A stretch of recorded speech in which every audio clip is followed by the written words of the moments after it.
अस्सलाम वालेकुम dear students, ये हमारा प्रोग्रामिंग फंडामेंटल का लेक्चर 61 है और पार्ट 2 है ऑन फाइल हैंडलिंग। पिछले लेक्चर के अंदर हमने फाइल में राइट करना सीखा था और ये हमने बेसिकली टेक्स्ट को राइट किया था विद डिफरेंट मेथड्स, ठीक है। और फॉर्मेटिंग आईओ पर हमने फोकस किया था। मैंने आपको बताया था कि फॉर्मेटिंग आईओ एक ऐसा मेथड है राइटिंग करने का या रीडिंग करने का जिसमें हम क्या करते हैं कि अपने जो डाटा टाइप्स है उनको राइट करते हैं फाइल के अंदर और साथ हम इंसर्शन ऑपरेटर का यूज करते हैं। जिस तरह सी आउट में इंसर्शन ऑपरेटर होता है जो कि ये लिखा हुआ है। हम क्या करते हैं, एक ऑब्जेक्ट बनाते हैं ऑफ स्ट्रीम क्लास का या एफ स्ट्रीम क्लास का, क्योंकि एफ स्ट्रीम दोनों काम कर सकती है, रीड भी कर सकती है फाइल से और राइट भी फाइल में कर सकती है। आज के लेक्चर में हम इफ स्ट्रीम का ऑब्जेक्ट बनाकर फाइल को रीड करेंगे। और क्या हमने बताया था कि आपके पास जो लेट्स सपोज इंटीजर लिखा हुआ है 77, ऑल दो उसके 2 डिजिट्स हैं, लेकिन जब ये फाइल में स्टोर होगा तो कैरेक्टर बाय कैरेक्टर स्टोर होगा। तो ये कितने कैरेक्टर्स लेगा? 2 कैरेक्टर्स लेगा, लेकिन हमें पता है कि ये 4 बाइट्स लेता है मेमोरी के अंदर। तो आज हम पहला केस देखते हैं कि फॉर्मेटिंग आईओ का प्रिंसिपल यूज करके हम इस इंफॉर्मेशन को एक्सट्रैक्ट करते हैं और इस फाइल को रीड करते हैं। तो सबसे पहले आप देखें, मैंने डिफरेंट वेरिएबल्स बना लिए, इंटीजर बना लिया, डबल, कैरेक्टर्स और स्ट्रिंग के वेरिएबल बना लिए, क्योंकि हमने इस फाइल को रीड करना है। लेकिन इसमें प्रॉब्लम ये है, क्योंकि सबसे बेसिक मेथड है, प्रॉब्लम ये है कि हमारे पास स्पेस तक ये सिंपल रीड करेगा, स्पेस के बाद अगला रीड नहीं कर सकता। देखिए 77 आ गया, ये इंटीजर में स्टोर हो जाएगा और उसके बाद ये हमारे पास डबल है, ये डबल वाले वेरिएबल स्टोर होगा, ये कैरेक्टर वाले वेरिएबल में, ये स्ट्रिंग वाले में, स्ट्रिंग वाले में। अब उसके बाद इंटर आ गया, हम नेक्स्ट लाइन में चले जाएंगे और हाई जो है ये स्ट्रिंग 3 में आपका स्टोर हो जाएगा। यानी जितने वर्ड्स आपने रीड करने उतने वेरिएबल्स बनाते जाएं। तो बड़ा हेक्टिक प्रिंसिपल है ये वाला तरीका, ठीक है। तो द क्रूशियल थिंग इज कि आपने इफ स्ट्रीम क्लास का ऑब्जेक्ट बनाया एफ इन के नाम से। अब ये ऑब्जेक्ट का नाम ऑप्शनल है, ये मैंने क्यों बनाया? सी इन से मैच करने के लिए, क्योंकि जब हम सी इन बनाते हैं तो हम कीबोर्ड से एक्सट्रैक्ट करते हैं इंफॉर्मेशन, सही है। और क्योंकि हमने फाइल से इंफॉर्मेशन को रीड करना है, इस वजह से मैंने एफ इन किया के फाइल इनपुट। ये इफ स्ट्रीम क्या है? इनपुट फाइल स्ट्रीम है, रीडिंग पर्पज के लिए हम यूज करते हैं। और यहां पर हमने उस फाइल का नाम दे दिया जो कि fdata.txt है। और यहां पर लिखा ये क्योंकि ये डिफॉल्ट मोड है रीडिंग का, so open a text file for reading from the start of the file. बिल्कुल जो बिगिनिंग है ना, यहां से स्टार्ट करेगा इस पहले कैरेक्टर से। अच्छा, उसके बाद क्या है, यहां पर मैंने वेरिएबल्स लिख दिए एक्सट्रैक्शन ऑपरेटर लगाकर कि पहले जो डाटा है वो आपके पास इंटीजर में आए, अगला डबल में आए, फिर अगला कैरेक्टर में आए एंड सो ऑन। तो उसके बाद फिर हमने इसको क्या कर दिया, सी आउट कर दिया, कंसोल पर डिस्प्ले कर दिया और एंड पर लिख दिया फाइल जो है वो रीड हो चुकी है। Now run it.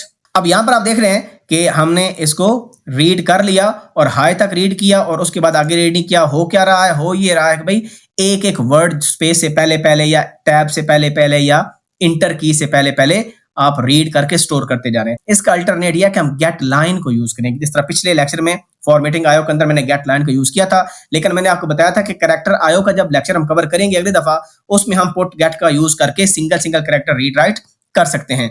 अब यहां पर देखें क्या फर्क आया कि हमने एक कैरेक्टर एरे बना ली, बफर के नाम से कैरेक्टर एरे बना ली, उसका साइज हमने 80 सेट कर लिया और एग्जैक्टली उसी तरह ही हम ऑब्जेक्ट बना रहे हैं इफ स्ट्रीम क्लास का।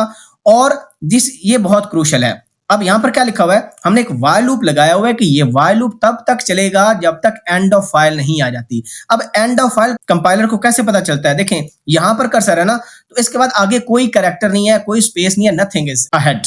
सो होता क्या है कि जब तक आपके पास एंड ऑफ फाइल नहीं आएगा तो इसके एसोसिएटेड एक बिट होती है, एक फ्लैग होता है, उसकी वैल्यू 0 होती है जब तक हम एंड ऑफ फाइल पर नहीं आते। जो ही हम यहां पर आते हैं, इससे आगे कोई कैरेक्टर नहीं होता, तो एंड ऑफ फाइल वाली जो बिट है वो क्या हो जाती है?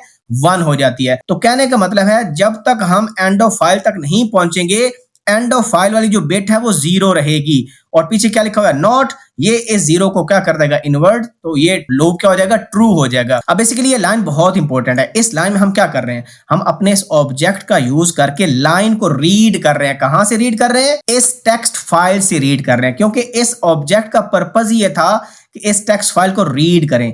क्या कितना रीड करना है वो यहां से पता चल रहा है कि हमने एक एक लाइन को रीड करना है।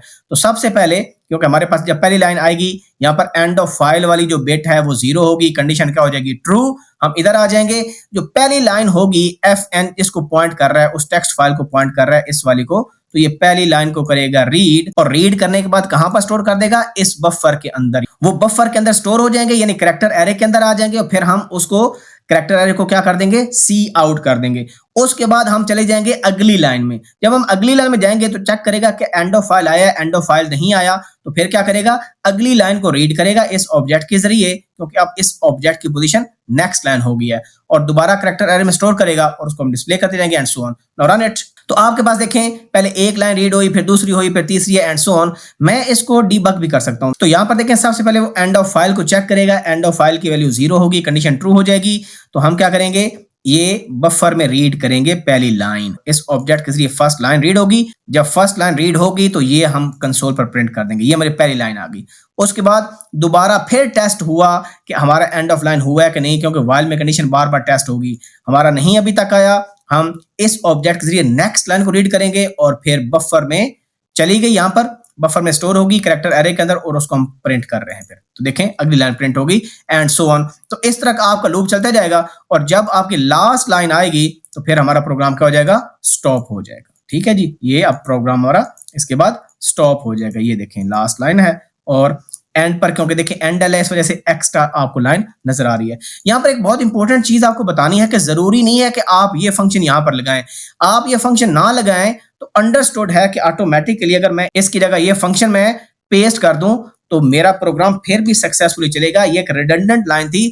ऑटोमेटिकली ये जो फंक्शन है ये भी तब तक ही चलेगा जब तक एंड ऑफ फाइल नहीं आता। सो एक रिडंडेंट लाइन हमने लिखी, उसका फायदा ऐसा नहीं हुआ। Now run it. तो ये देखें हमारी आउटपुट आ गई। ठीक है जी, तो आप दोनों तरीकों से कर सकते हो, एंड ऑफ फाइल भी यूज कर सकते हो। अगर ना भी करो तो उससे कोई मसला नहीं आता है, सच आपकी आउटपुट एग्जैक्टली आ जाती है। वो बस एक रिडंडेंट कंडीशन लगी हुई है। ये लाइन भी चेक कर रही है कि ये लाइन तब तक रीड करते जाएगी टेक्स्ट फाइल को जब तक एंड ऑफ फाइल नहीं आती। ऑटोमेटिकली इसके अंदर एम्बेड है ये चीज।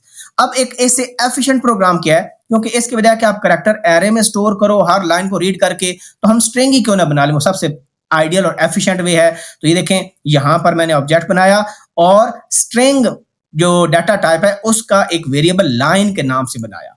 अब हम क्या करेंगे, एग्जैक्टली वही चीज जो हमने यहां पर लिखी, यहां पर देखिए क्या लिखा था, fn.getLine, और यहां पर कैरेक्टर एरे का नाम लिखा था और उसका साइज लिखा था। लेकिन अब यहां पर क्या है, अब यहां पर गेट लाइन लिखा और ऑब्जेक्ट का नाम लिखा और उस स्ट्रिंग का नाम लिखा। यानी इस ऑब्जेक्ट के जरिए हम लाइन रीड करेंगे और इस स्ट्रिंग की वेरिएबल में वो स्टोर करेंगे।